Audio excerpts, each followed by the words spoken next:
Then the next topic in this reaction of metals and non-metals के बाद properties of ionic bond.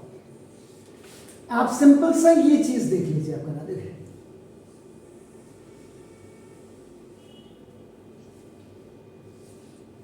इसको मैं हटा देता हूँ, यहाँ पे 2 एटम ऑफ क्लोरीन यहाँ लिख देता हूँ। अगर आपको एक साथ इसको देखना हो, इसका वीडियो देखो। When the metal, यहाँ पे Mg भी छोड़ दीजिए आप करते हैं। When the metal completely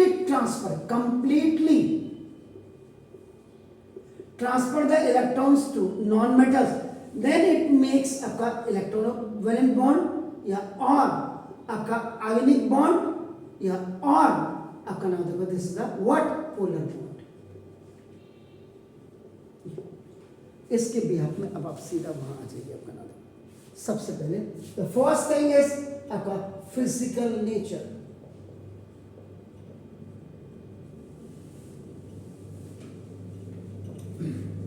How it look like physical, तो solid and hard।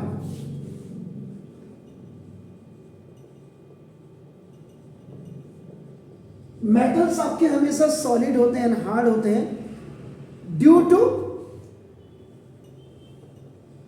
क्यों होते हैं, why, due to inter ionic force of attraction, due to inter ionic force of attraction. आपका नाम देखो ऐसे, और जनरली यहां पर फिजिकल नेचर आप पढ़ रहे हैं आयनिक, तो जनरली ब्रिटल, ब्रिटल आ गया। तो ब्रिटल कौन होते हैं, नॉन मेटल्स का ना, हाँ एग्जैक्ट क्लियर ना। देखो दूसरा द सेकेंड वन है आपका नाम आयनिक बॉन्ड है, तो दोनों क्या हो रहा है, एक दूसरे को दे रहा है ना आपका नाम। तो मेटल बेसिकली आपके क्या होते हैं, मेलेबल एंड डक्टाइल होते हैं, और वो उधर क्या होते हैं, ब्रिटल होते हैं। तो मैक्सिमम आपका देखो ना उधर नॉन मेटल्स की तरफ आपका कंसंट्रेट हो रहा है। Then the second one is melting point and boiling point.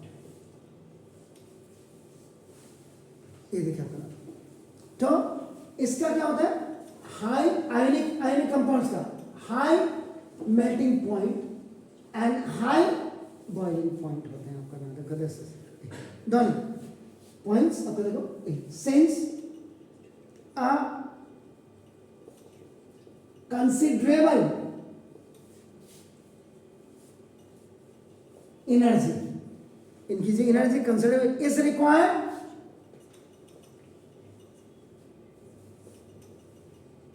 To break ionic. अब आयनिक वाला जहां आ गया, ये देखो इसका मतलब ये, इसको आपका देखो ना, जब कंपाउंड बन गया NaCl बने या MgCl, उसके बारे में कह रहा आपका तो ना। तो रिक्वायर्ड टू ब्रेक आपका नाम the strong inter ionic attraction, इसको तोड़ने के लिए आपको देखो ना कंसिडरेबल एनर्जी चाहिए होती है। Now the third very important, solubility।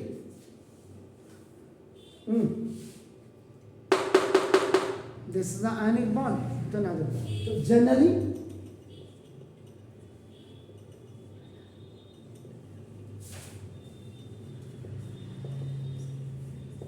soluble in water, नमक घुल जाता है आपका देखो ना, बट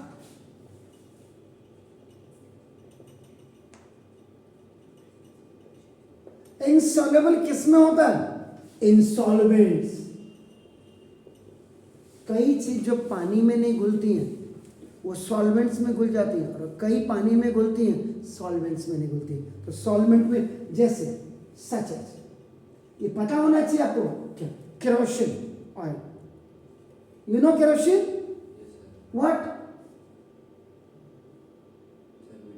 मिट्टी तेल।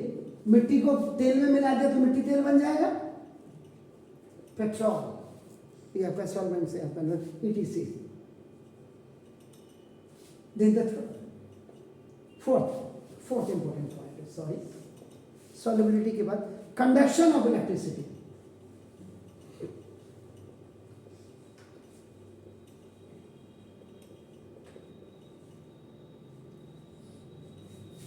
इलेक्ट्रिसिटी का कंडक्शन, तो ना, तो ये जो होता है, जो ये आयनिक कंपाउंड है आपका ना, देखो दिस इज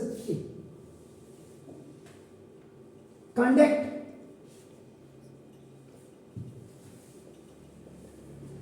इलेक्ट्रिसिटी आपका ना, देखो through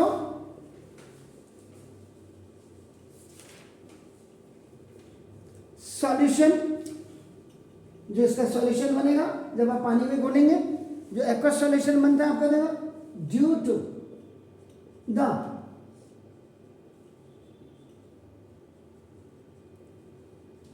involvement of charge particles. और ये चार्ज पार्टिकल्स क्या होते हैं? They are nothing but they are something, ions आपके होते हैं आपका. देखो इसका मतलब क्या होगा? As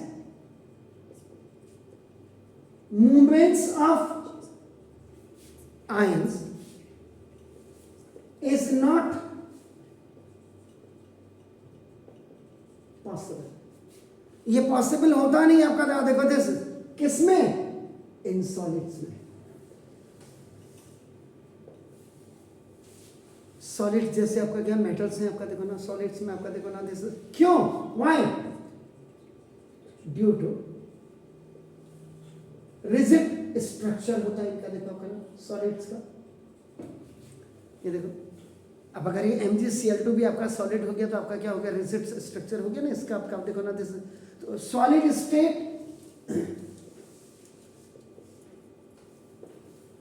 do not conduct electricity. तो कभी भी आपका नाम जो सॉलिड स्टेट होगी वो आपका कभी भी इलेक्ट्रिसिटी को कंडक्ट नहीं करेगी. इसके बाद लास्ट आपका देखो, इन मॉल्टन स्टेट, अगर इन्हीं का, अगर इसी का आपका मॉल्टन स्टेट हो जाए, पिघला हुआ स्टेट आपका देखो ना, तो दिस